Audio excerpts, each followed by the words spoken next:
Good morning, Mountaintop family. How are y'all doing this morning? I want to start off with just a couple of reminders. We have our Trail Life trainings for Peak 1 on January 21st here at the church at 6 p.m. And then we'll be following that up with our Trail Life Peak 2 training on February 19th, and that'll start at 9 a.m. here at the church. And that's for all of our male volunteers that want to help us with that ministry. We also want to talk about our youth Facebook page that we're rolling out. It's MTCC Youth. That'll be for all of our youth and all of our parents to get any updates and any thing we have out for all of our youth. So check that out. This morning we're going to be talking about second mile Christianity. We'll be reading from the book of Matthew. So I'm going to read that to you real quick. We have Matthew chapter 5, verses 38 through 42. You have heard what it was said, an eye for an eye and a tooth for a tooth. But I tell you not to resist an evil person. But whoever slaps you on your right cheek, turn the other to him also. If anyone wants to sue you and take away your tunic, let him have your cloak also. And whoever compels you to go 1 mile, go with him 2. Give to him who asks you, and from him who wants to borrow from you, do not turn away. Now, to Pastor Bob.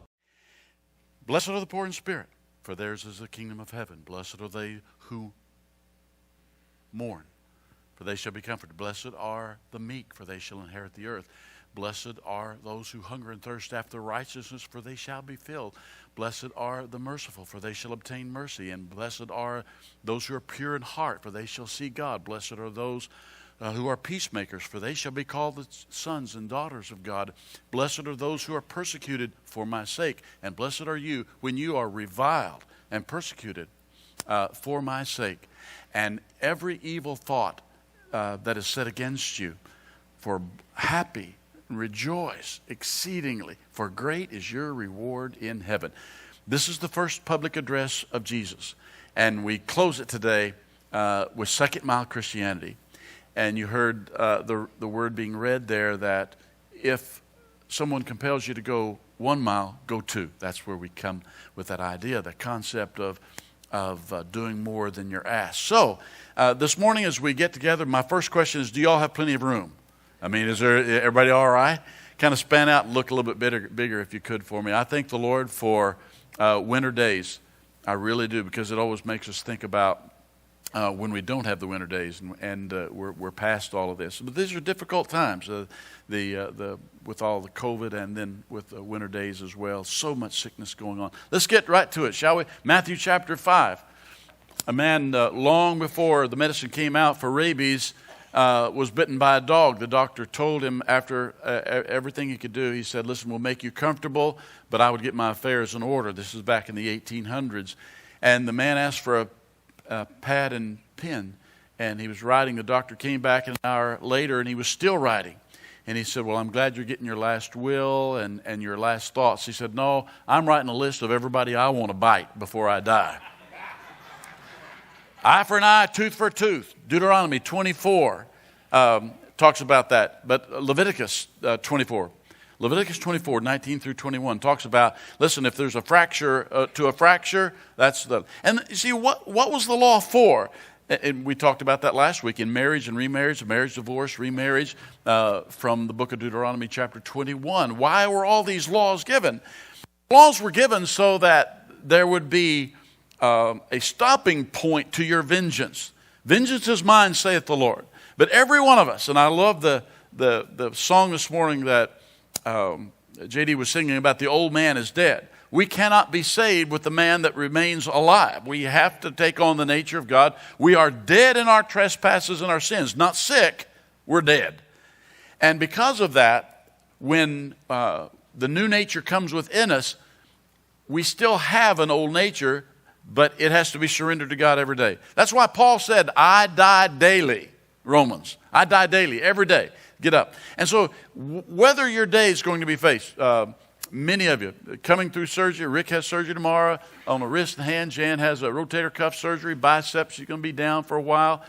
Just got a message from Lori. They went to Colorado to enjoy a few days. They all got sick there and just had to cancel that. I'm just saying, everybody's plans, the best thing you can do about plans right now is not make any. Does not make any, because you have no idea what tomorrow's going to bring. But with us, there is this identity that wants to get the skin for skin.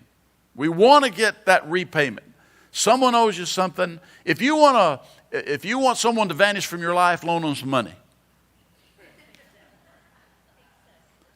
What does that? Why do we have that? Because innately within every human being, there's just, I want to be done right. I don't want to be mistreated. No one does. So the laws were placed there so that there was listen, you can't just, because there were two schools of thought about this. One of those rabbinical schools said, you can actually divorce a woman, because the question was asked, if she burns my breakfast, could I divorce her? Yeah, you go ahead and divorce her for burning breakfast. That was actually taught in Jewish synagogues. And the other school of rabbinical thought said, no, you can't do that. You can't do that. It has to be, go back to the Levitical law and you see what it says. But they were stopgaps for, like, you can't just keep beating up somebody because they beat you up. Eye for an eye, tooth for tooth. Now, in Matthew 5, you'll notice verse 38 there, you have heard it said, eye for an eye, tooth for tooth. But I tell you not to resist an evil person. Governments are set up, police forces are set up, and many of our large cities now are beginning to find out that when you defund the police department, you also fund crime, and they are learning that lesson. A guy was saying the other day, when I say the other day, it could have been 7 years ago. I was talking to him, and he kept on talking about he didn't believe. And I don't know how you can believe. I'm an atheist. I thought to myself, you're not an atheist, you're a moron. There's a great difference. An atheist is someone who has said, I know everything in the world, and I don't believe that I can believe in a God. An atheist is a person who says, I have all this figured out.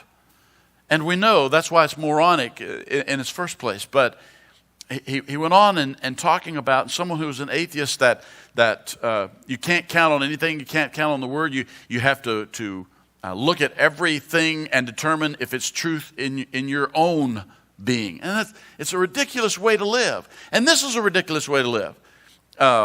You'll notice in this, verse 38 through 41, that they're pairs. You've heard it said, eye for an eye, tooth for a tooth. Eye, tooth. It also, in Leviticus, talked about fractures. Breaking a bone, then you can break that bone back. I don't know what you're doing if you're in a bar fight and all this happens, how you're coming up with who broke what and all that. But he said, listen, there are limitations. So there are two factors I want to give to you this morning. The first is learning to live with limitations. You have to learn to live with limitations. You can't go out and do anything you want to do because it was done to you. And that's why police forces were set up. That's why they had governments set up. And all of those are to take care of, and that's why the court system was set up. So when we look at this first portion of learning to live with limitations, eye for an eye, tooth for a tooth. But I tell you, don't resist the evil person, but whoever slaps you on the right cheek, turn to him also on the other cheek. You notice the pair. Eye for an eye, tooth for a tooth. The concept of whoever slaps you on the left side, turn and give the right side. Then he mentions, if anyone wants to sue you, takes away the outer coat, the tunic, which was the heavier coat. The cloak then was the inside. If he wants the outside, hey, here's the inside as well. You say, I don't live like that. It's difficult. Oh, I know. It requires a new nature. It requires a nature in you that says, in the twofold thing, eye for an eye, tooth for a tooth, coat and tunic, or slap and slap.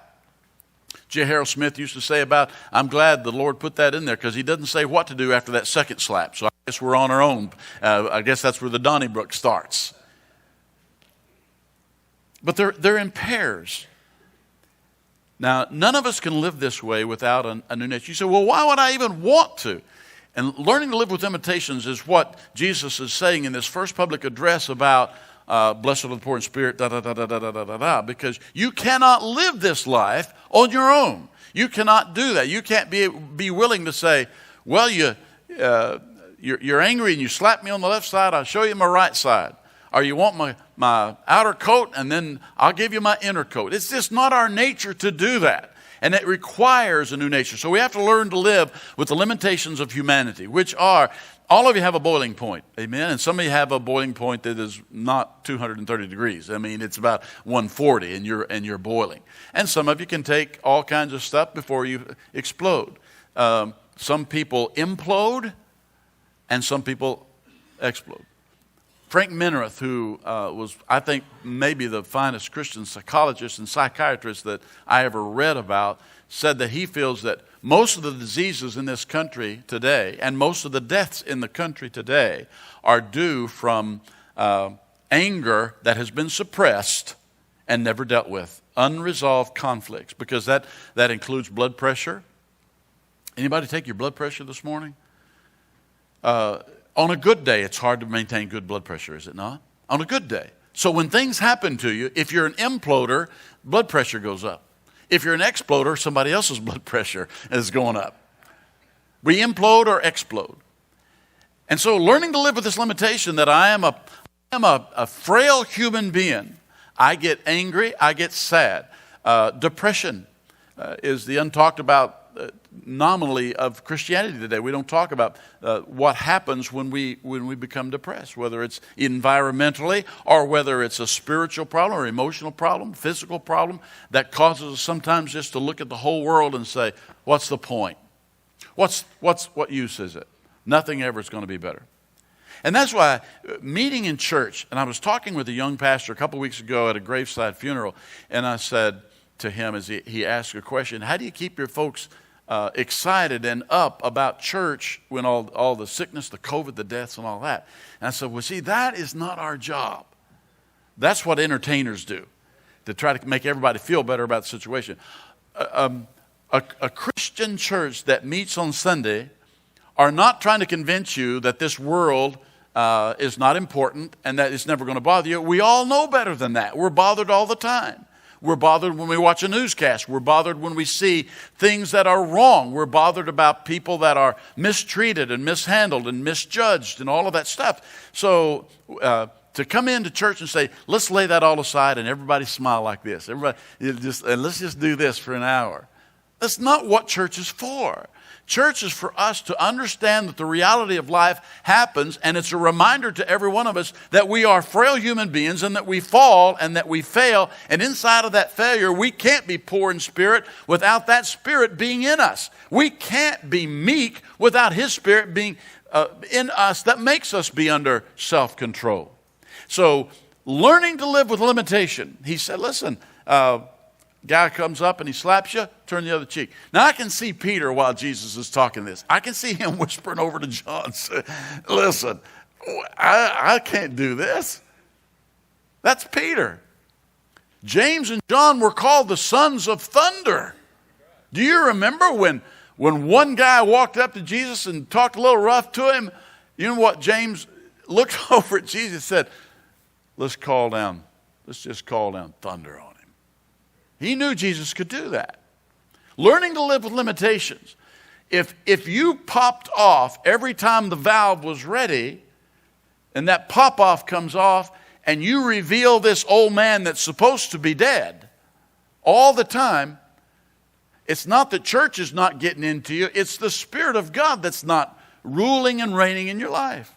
I love it when I get tested on these things because, hey, and there are a few times in the last couple of years I've thought when someone doing something, they need to thank God that I'm saved. You ever do that? We just need to rejoice together today that I'm redeemed. Otherwise, me and you would have a problem, right? So learning to live with limitations, you have them, I have them. And Jesus just simply brings them up. If this happens to you, do this. Don't resist the evil. You say, this is foreign to the way that I think. And that's exactly right. But if salvation is foreign to the way we think, we still, and I answered an email from a precious young man this week, all I have to do to be saved is this, to believe in Jesus. And I knew the question was going somewhere else. I knew there was something else behind it. And he texted back again, yeah, but I've done that. I said, you remind me of the rich young ruler. I've done all this. So I asked him, what's the real question? I said, you're struggling with suicide, aren't you? He didn't answer back. Struggling with suicide. You know what he was doing? He was wanting to make sure to hear from a preacher that he had checked that off as well. See, and I said, it's not that. You can't check everything off and say, like the rich young ruler, oh, I'm good. No, you're not good. You'll never be good. You'll never be good enough. You'll never be to the point where you can say, woo, I've got it checked off. I'm making it. It takes but a moment to come to Christ in redemption, but it takes your entire life to build a discipleship inside of you. And that's why, again, church is important. Not to keep everybody happy, not to keep everybody safe, but to keep everybody reminded that it may be worse tomorrow, but the same Jesus who got you through the mess yesterday is the Jesus who will be in with this mess today, this problem today. And it's a reminder to us that we cannot do it on our own. We cannot suffice on our own. Never be a point in time which we can suffice on our own. Now, learning to live with limitations. If anger is an issue with you, I mean, it's a constant with you. Well, blessed are the poor in spirit. What does that mean? With my spiritual assets, I'm destitute. I have no spiritual asset. Poor in spirit, who has given up that spirit to the Lord. So if anger, what if depression is you go implode rather than explode? Well, it's the same thing. Blessed are the meek, for they shall inherit the earth. What is the meekness? Self-control. Being under control in difficult times is what learning to live with limitations is all about. So eye for an eye, tooth for tooth. Coat, tunic, fine. Slap, fine. Now let's move a little bit further though. But if anyone wants to sue me, why would they want to sue me? To get the satisfaction that they want. Now, every one of us have had fender benders, or we've been in car wrecks. We've been in times where something happened to us that was not your fault. You remember being a child and something happened and the kids get called in and mama starts asking the questioning, who's at fault? And if you're the middle child like me, it didn't matter what it was, it's your fault. Amen. Trying to explain what happened and make it turn to that other sibling is craftiness. You have to get good at it. And my sister was good at it. She could bring on those tears. Mama would fall for it every time. One time, she got us in trouble. Crocodile tears came. Mama's turned to Bobby. And my sister does this. This is exactly what happens. She looked at me while Mama's hugging her, and the wrath is about to come down on me. She goes like this.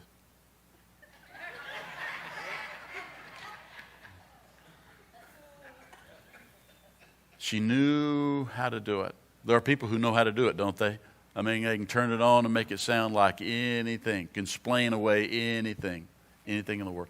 Learning to live with the limitation of flesh. Learning to live with the limitation of, you know what? It's almost easier to lie. But I know people who lie when it'd been easier to tell the truth. Just to say I'm wrong. So learning to live with limitations. Tooth for tooth, coat for tunic.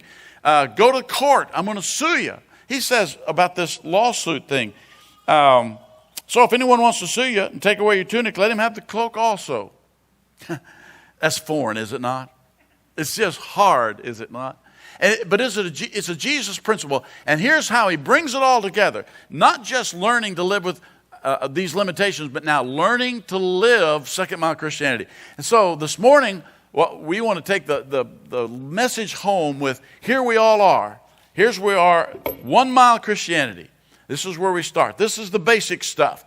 We're all right here, all on the same wavelength in that if someone came to your house, knocked on the door, and said, my children are out in the car, we don't have a place to stay, they're very, very hungry. Is there any way you could help us out? I don't think there's a person in this room who would shut the door, right? There's not a person in this room that would do that. So that's square one. We all know of our responsibility. But the guy who's out at Walmart on the corner with the cardboard box, you pass him up like a tramp passes up a freight train. Why? Because we see it every day. And one particular corner that I'm thinking about in my mind, that guy's been there a year and a half. He ain't got it going yet. When I was in India, we had a day off at Kapoor, and I was speaking the next day, but we took the entire team to the Taj Mahal to see it. And the trip was literally ruined by beggars that they allow in there. And they're gangs of beggars. There was like 15 or 20 of these kids. And we were watching these kids, and we found our host finally ran them off, Police try, but there are hundreds of them in there. You can't take your billfold. You won't have anything by the time you come out of there. And so I watched these 15 or 20 kids that followed us around. Finally, the host got them out. But there was a van waiting for them. When they finished up their work, they all got in the van and left the Taj Mahal and went on to wherever they were going. And it makes me think of why that we feel the way that we do is because we're taken advantage of, right? So that's square one. Eye for an eye, tooth for tooth. You steal from me, I'm going to take it back. The reason the law was written, though, is to put these required stop blocks in there. You can't go beyond this point. Because if you only broke a tooth, you can't go break two. But now listen, teeth are expensive. You break a tooth out today, and it's a $1,000 bill to get it replaced. So it's not just the idea of, okay, here I am, hit me. He's giving a beautiful lesson about this person inside of you that has to let go in order for us to go to the next ability in our life. Get past this stuff. If you're still worried about somebody that took you 20 years ago, if I ever see him, I'm getting him. If I tell you, if I ever see that woman again, I was dealing with a woman at the altar years ago, and I asked her of her salvation. Yes, and I said, what can I pray with you about? Oh, bitterness. And she named the person's name, which I wish she would not have done, but she named the person's name. And then she said this, I will never, and she was beating on the altar, I will never forgive that person as long as I live. I said, we're done here. We're done. I can't even pray for you. You are at this point. And what you're saying to me is, I'm not going any farther. I will never forgive her. Now, I'm telling you, if you've got that in your heart, this is what Jesus is bringing up to you. The ability to live with this limitation says that we need to learn what the second mile is. So if you're compelled to go 1 mile, he said, that's basic. And what this was the Roman soldiers were given a point of law to carry all their stuff. Now, they had all kinds of stuff if they were on long field maneuvers or if they were going to take a city or whatever, every soldier. So any soldier could say, and Wayne, you come and help me. Put your Bible down there for me. Come and help. Now, I'm a Roman soldier.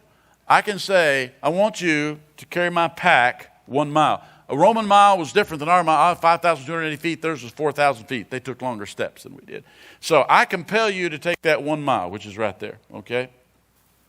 And now we stop. The Roman soldier could make any person do that. And it's illustrated as well because Jesus, when he was going to the cross, you remember a Roman soldier told Simon the Cyrene, he said, take that cross. Yes, sir. He was compelled by law to take it. You've done your duty, right? So you said. Yep, okay. Stay with me. And it's not that complicated. Okay. You've done your duty, right? I can make you take it 1 mile, or I can have you thrown in jail. So you took it there. Now, what's your attitude right now? If I say, okay, you've done your mile, and you set everything down, are you ready to go? Sure. Because you've done your duty, right? Sure. Here's the thing. I want you to carry another one. Second mile Christianity, though, is this. The person who is toting the load says, I'm going to carry this another mile. Thank you, Wayne. I'm going to carry this another mile, but I'm going to do it on my own. Second mile Christianity is the ability to get past the loss and say, you forced me to do this, now I'm going to carry it the second mile. If you're like me, 5,280 feet, all I'd be saying is, the moment I get to that 5,280 feet, you can have this pack and you know what you can do with it. Right? Don't look at me so sanctimoniously. You're the same way. You made me do this. I didn't want to do this. You compelled me to do this. I'm telling you, if you get this lesson down, it'll change how you think. It'll change what you do with everyone else. When you finish that mile, you say, you know what? Hey, Roman soldier man, I'm going to carry it another mile. And I'm going to do it with an attitude of giving to you what I didn't have to give. This is like giving. Lord has told us to tithe. Obviously, that's true. You know what a grace gift is? A grace gift is going beyond what is required. Giving something sometimes that is not required. So here we all start. 1 mile Christianity. I'll go with you so far. If you put limits on everyone else, in other words, all right, I'll tell you what I'll do. I'll be your friend if you don't ever make me mad again. Don't ever cross me again. Don't ever correct me again I'll be your friend. What is that? We're never going to get past this marker because that person is going to do it. There's an example that Jesus gives to us when he talks about marriage, that in chapter 5, he gives the same thing about marriage. Divorce, marriage, remarriage. It doesn't matter. Adultery, he talks about the same thing. Then he talks about idolatry. It's all the same. So he picks out all these issues of life. And here we are at mile marker 1. But we're going to go to the second mile. But here's the thing. No one goes the second mile unless you make up your mind that the prize of the second mile is greater than the hurt that you're experiencing today. The hurt that you have today has to be surrendered to what could happen if I were to give second mile Christianity, which is going farther than I have to go.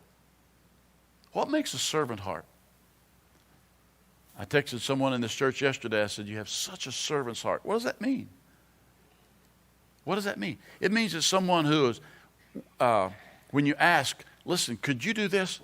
In that servant's heart, they're not thinking first mile. They're thinking, I can do that, and I can do more. I can do this. Now, second mile Christianity is made up of 2 factors. The first factor of second mile Christianity, when Jesus says, listen, if they're going to take this stuff away from you, give them this, give them that. First thing is, never do what's required. That's first mile. Never do what's required. I didn't get to start in basketball because the competitiveness was so great. It's all our little school had. We had a basketball team. That's all we had. So if you're ever going to be a starter, you had to work. A kid who was a senior, I was coming in the 9th grade. He was a senior. And I don't know why Ronnie was this way, but he kept watching me. He said, you're going to be good. But he said, can I tell you something? I said, sure. He said, go home and shoot 100 free throws every day. Well, I didn't even have a basketball goal. So we got a big old piece of plywood, cut it in 2, put me a goal up, and I started shooting free throws. I shot 100 every day. 100 free throws every day. Every day. And I barely made the traveling squad. Got on that in 10th grade, made the team, never got off the bench. 11th grade, got to play when we were 46 points. Once we were beating the magazine Rattlers. We were beating them 100-50, and the clock goes and Bob comes in. That's when I played. But my junior, I'm still shooting 100 free throws every day, 100 free throws every day. And he said, you're going to have to put in more work than everybody else, but you got to want to. That man became the adjutant general in the Army, and he was the adjutant general from the Arkansas National Guard until he retired 2 years ago. He said, you got to put in more than everybody else. You got to do more than everybody else. I watch you kids. It doesn't matter if you're roping, riding bulls, horses, bulldogging, shoot dog. Doesn't matter what you're doing, playing basketball, football, soccer, hockey, whatever it is. If you're doing only what is required, that's you right here. Why are you expecting? Because I think the worst thing we can do, we're giving kids accolades and huge rings for little bitty things when the big things are up there. But anyway, if you're only doing what is required of you in a Christian life, this is where we are. In fact, Jesus goes on to say, you know what? What good are you if you're just doing the things that are of bare minimum? In other words, well, this is what's required. That's all I'm going to do. When a coach says I'm going to have an open gym, anybody who wants to work extra can work extra. Oh, is that required? No. I said it's extra. Not interested.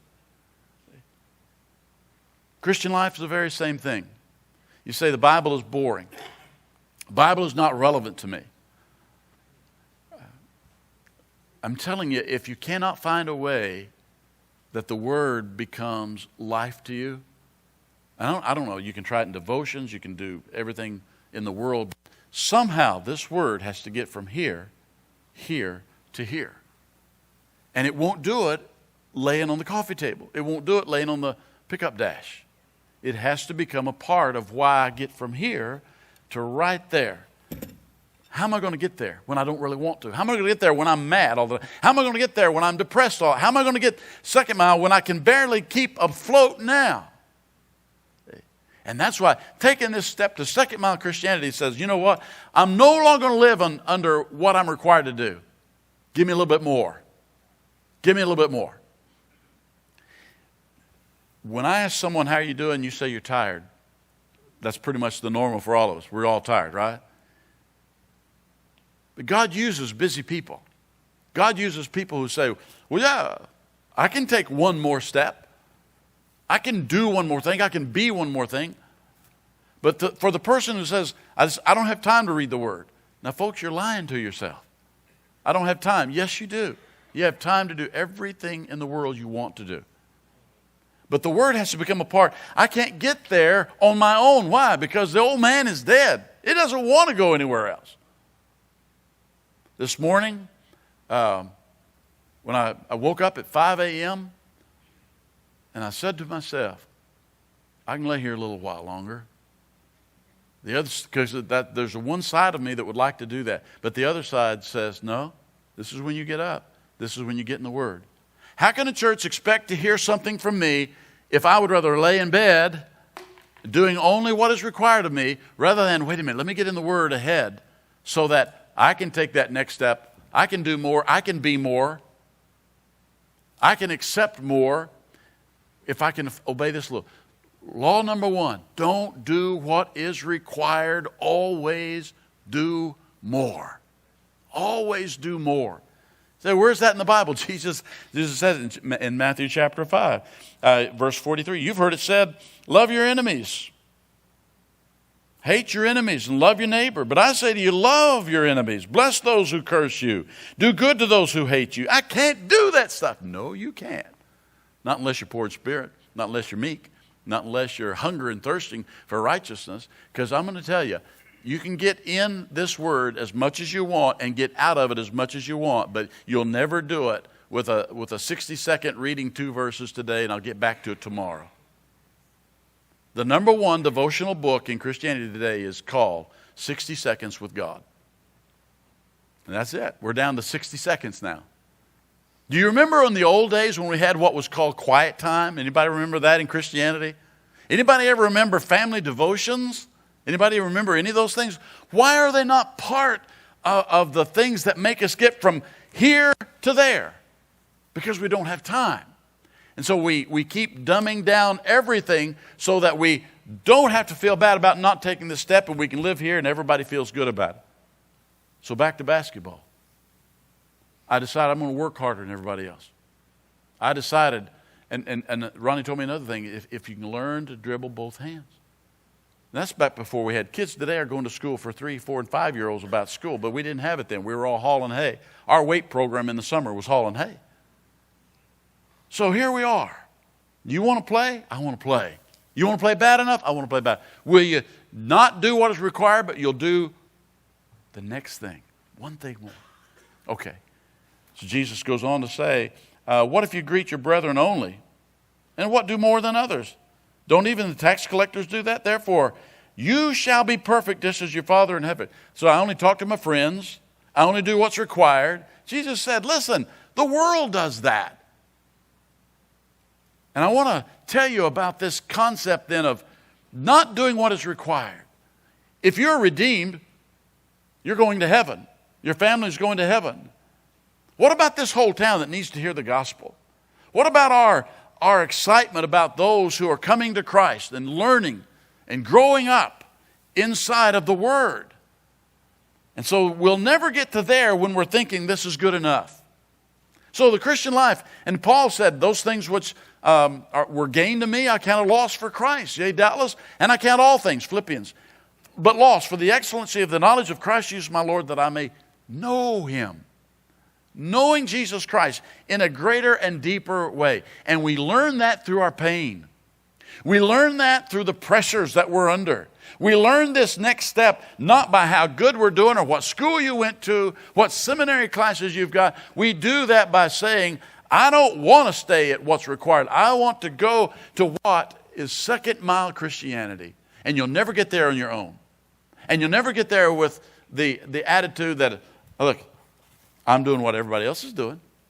Here's as children, this is what we always do. Well, everybody else. I'm in this big old group. Everybody else. When I was a senior in high school, I surrendered to preach. Up until that year, I'd been president or vice president of the class every year. I became an outcast. All of a sudden, I was different. All the guys I was running with, marijuana had made its presence known in Arkansas schools, and that was a new thing. All of a sudden, I'm alone. All of a sudden, the guy who was the president of the class is the outcast. I wasn't worried about that, but I recognized that God was leading me in a different way, to a different thing, with a different call. And He's doing the same thing with all of you today. You're redeemed. You're born again. Yeah, we're all here today to remind ourselves of what we are, but we've got to go here. And I will not get there if this word does not take me there, because my flesh will wear out. Yours will too. Your flesh will wear out. Rule number 1, second mile Christianity, never do what's required. Always do more. Guy says, walk with me 1 mile, carry all my junk. I'll go 2. Now, I think that the learning this limitation also helps us when we get to second mile Christianity, because some people will take advantage of you. Have you ever noticed that? And they just keep taking, well, how about 3? Nah, I'm good. I feel better about myself having done more than was asked of me now, but you can take your own pack from here on out. Last law about that. Not only should we do more than we're asked to do, more than required, but we should do it with a spirit of excellence. A spirit of excellence. Do you know what the word mediocre is? The word mediocre is 2 Latin words put together. Medium, which means half done. Ocris, which means rocky mountain. So put it together. Medius ocris. When I did children's work, I had a leather band that I would make, and I would use a wood burner, and I put in there, and I would put those 2 words, medius ocris. And when a kid had reached a certain point, had done all the Bible things that I asked them to do, and all the help, community help they had to go and do, and they could wear that leather band that said medius ocris, which meant half what? I'm halfway up the stony mountain. I'm halfway there. Mediocre simply means poor quality. Mediocre. I read a thing the other day. It said, hey, I can tell by looking a judgmental person. I can just tell by looking about now what's that saying? You're a judgmental person who is looking at judgment. I can tell by looking if he's a judgmental person. So when I look at myself, because I don't have time to look at y'all, because I'm working on second mile Christianity, whether you get there or not, I can't get you there. I can tell you it's the best day ever. I can tell you all the motivational pump stuff that, oh, I'm excited. I could walk on coals barefooted. But that will not get you to second mile Christianity. Second mile Christianity is a desire in your heart not only to do what's required of you. Okay, sure, I give like everybody else. I do this, I do that. But I have a heart that says I don't want to be mediocre. I don't want to be a mediocre believer. And that's what Jesus is saying. Listen, the Pharisees love their friends. What more is that? So I want to get to second mile Christianity. The only way I can do it is get this word in me so that I live by this word and what it says to me, not in a judgmental form. Wayne carried it 1 mile. I asked him to. But to take it the second mile, it has to be on his own. And that's the deep end of the pool. When I learned to swim, my cousin, who was much years older than me, we would always go to these strip pits, and I was always, a strip pit where they would mine out of them. It doesn't have a bank and like a pool. When you drop off, you're in about 20 feet of water. So I was always out on the edge or whatever. So my cousin said, you've got to learn to swim. I know, I'm working on it, but always when my feet could touch the ground. So when you go to the strip pits, though, so there was this little dock there. And I'm sitting out there kind of timidly going in and out. She walked up, pushed me in. Many of you got the same education. That was my swimming course, sink or swim. And so what seemed like an hour was probably 5 seconds. When I couldn't touch the bottom the first time, when I came up, I swam. the whole concept, though, of going in the deep end of the pool is you gotta want to now. You gotta want to. You say, I wish I could pray more. I wish I could be like the people who just pray all the. I wish I was like her. I wish I could be like this Christian and forgive people. I wish I could be like. The only thing you're doing is looking at someone else who's decided to take a step and saying, if someone else would carry this, I'll take the next step. Discipleship is not us feeding you. Discipleship is you, I want to go there. I want to go there. And the only way I get there is through this word. It's the only way you're going to be there. Jesus said in the same chapter, look, my word shall not pass away. Heaven and earth are going to pass away. This will not pass away. You can live by it. You can learn from it. You can hold it adaptable in the weakest moments in your life, in the most depressing moments in your life, in the fightingest moments of your life, because you'll never get here without this. You're never going to do it. One poll said the average Christian reads the Bible less than 1 minute a week. You see why we're all back, why Christianity is back at step one? It's the Word in you. The Word in you. And you can try your hardest, turn over every kind of new page and every new leaf that you want to. But until this becomes a thing where, you know what, second mile, I'm going to take that step. I'm going to pray. I'm not going to react. I'm going to pray. I'm not going to blow up. I'm going to pray. I'm not going to implode. I'm not going to allow my emotional state to get me. I'm taking this next step. So let's wind this up. Jesus said, second mile Christianity said, if you're compelled to go one, go two. If you're compelled or you're slapped, show the other side, and then let's see what the action is going to be based on you and the Word. He ends this whole thing, chapter 6, take heed that you don't do your charitable deeds before men to be seen of them. Otherwise, you have no reward from your Father in heaven. So all of these things, these actions and the things that are inside of you, they're not for public demonstration. They're for you learning that to get from here to here doesn't come like this. It comes like this. Just a little step, just a little progress. Getting better than I used to be. I didn't blow up. I didn't let off steam. I didn't bust any walls. Had a dear friend that worked with me for years. And I knew the anger thing was a deal. One particular day, someone angered him. And angered him in a great way. And he had been through a lot of things emotionally in his life. And he went back in one of the rehearsal rooms, sheetrock wall. He walked up to that wall and he stood there for a second, fist clamped and went in. And boom! His fist went completely through that wall. Then he went to the ER. Had 4 broken fingers. Hole stayed there a long time. No one ever sees it. Back in a room where no one ever sees it. About a month goes by, and I call him off to the side. I said, we got the hole in the wall. He didn't know that I knew the hole in the wall was there. Yes, sir. I said, we need to get that fixed. You know what I mean, right? Yes, sir. Fix that hole. So he came in. He had it repaired. He had it patched. Fixed it. No one else is going to see it. Came back and I saw it. I said, it's not done. What do you mean? I fixed it. It's not painted the same color as the other paint. Fix it. He fixed it. And we worked together for years and years. But if you decide when you look at something you're going to use all of your ability to beat it, you're probably going to go to the ER. You can't beat life. It will beat you down. How many believers do you know that have walked away from God, quit serving Him because something wasn't right? One of my grandsons, Tanner, went on to play ball. Hated to take him to buy shoes. He couldn't find any. And he had a little speech problem when he was younger. And I said, well, what about that one, Tanner? It don't feel right. It don't feel right. Everything he would try on, pants, shirt, it don't feel right. Life does not feel right. It's always a little askew. You can't get from here to there without taking some little steps forward to get you to a point that your heart says, you know what? Okay, you've slapped me. You've taken away my stuff. But second mile Christianity says, I'm going to go farther. Now, there are limitations, and that's why Jesus said second mile. There's nothing in the book that says this right here. We're not Jesus. And this is maybe as far as we ever get. But we are commanded to try to get there. If you're thinking you're on top of your Christian world, you're a Pharisee, because that's what they thought.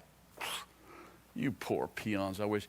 And I was in a meeting one time, and I think we were in Ohio, and the guy that was flying in who was a speaker, I was just doing music at this conference anyway. When the pastor went to introduce him, the evangelist had a full bio that he wanted him to read the entire bio. And every school, every degree, triple degree in biblical languages, he thought he needed that for the people to receive him.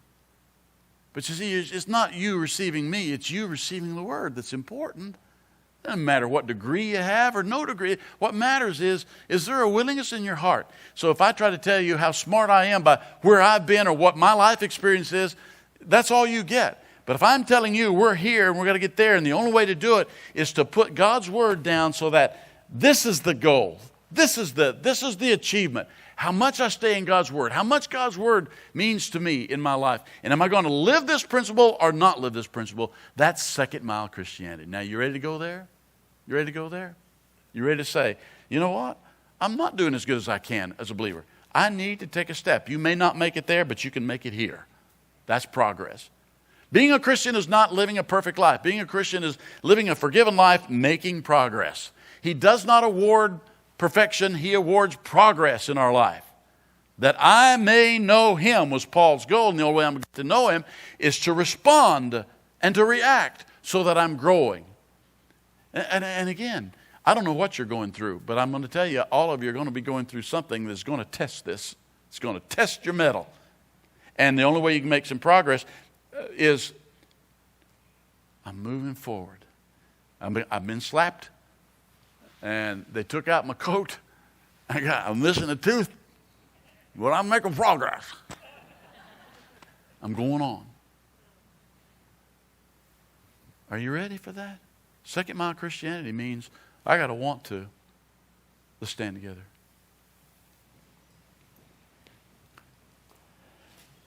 Just a little teaching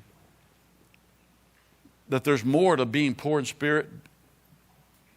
Those who mourn, those who are meek, those who hunger and thirst for righteousness, those who are merciful, those who are pure in heart, those who are peacemakers, those who are persecuted. It's more than just words talking about someone else's life. It's talking about your potential, my potential to live second mile Christianity, doing more that was asked. Before we close, we hit a monsoon season once, and I'm out there, and we did multiple services.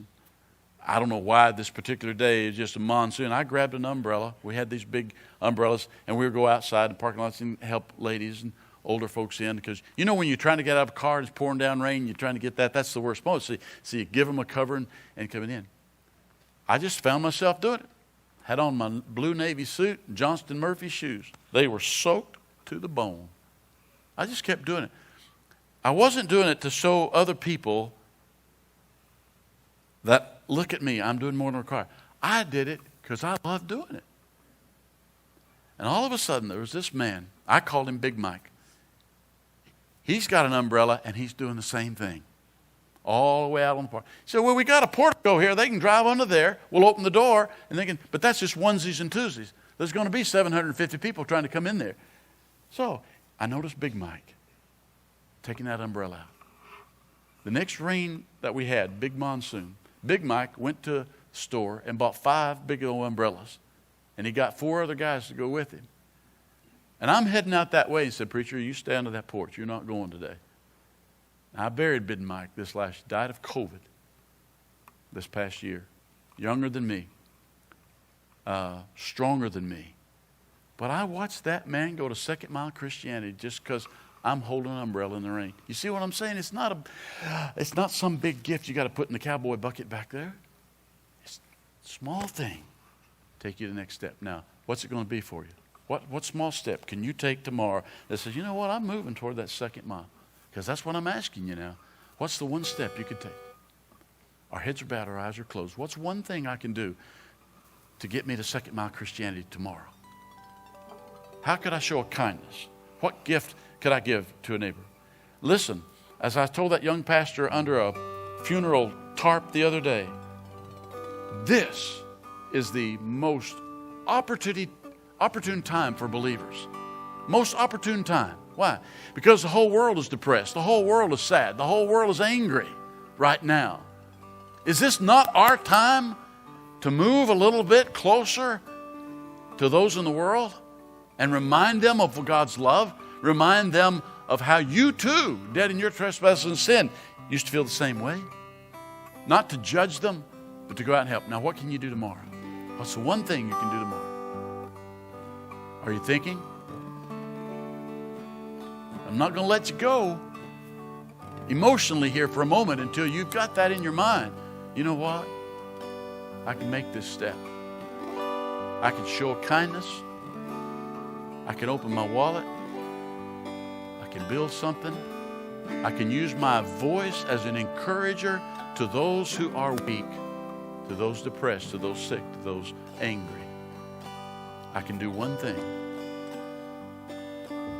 that allows me to get to second mile Christianity. Maybe this morning, if you've got that in your mind, you're thinking, there it is, I can see it. And you need to seal that with the Lord. Let's do that. Let's take MTCC to second mile Christianity. Caring for the lost like we've never cared for them before. Praying for them. Coming to altars. May the altars be flooded with tears for those who are unredeemed. For those I'm angry with, may the Lord hear your prayers rather than your judgment over them. If this was the day you say, I can move forward, I can do this, I'm going to ask you to step out right where you are. Just come to an altar and say, Lord, help me to get to second mile. I can do this, Lord. I see a thing I can do. I see a thing I can be. I see a thing I could give. I bake. Help. I can nail a nail.